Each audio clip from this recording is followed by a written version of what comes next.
निवडणुकीच्या देवा भाऊ म्हणे कर्जमाफी शेतकऱ्याची पुरी सातबारा कोरा कोरा कोरा कोरा करून टाकेल म्हणे.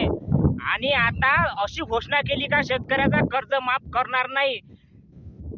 29 मार्च ते 31 मार्च ह्या 3 दिवसाच्या कालावधीमध्ये शेतकऱ्याच्या विदर्भामध्ये 45 आत्महत्या झाली आणि आणखीन दिवस बाकी आहे. आणि अशीच आत्महत्या होऊ शकतेची संभावना आहे.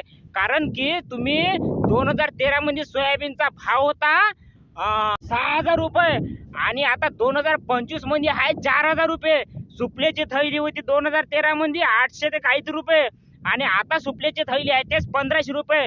म्हणजे तुम्ही शेतकऱ्याला लंब करत आहे का शेतकऱ्याचा काही मदत करत आहे हेच तर काही समजून नाही. ह्या देवाभाऊचं देवाभाऊ तुम्हाला सांगतो शेतकऱ्याचा तुम्ही आत्मा दुखून राहिले. तुम्हाला सांगतो शेतकऱ्याचा तुम्हाला श्राप बसन.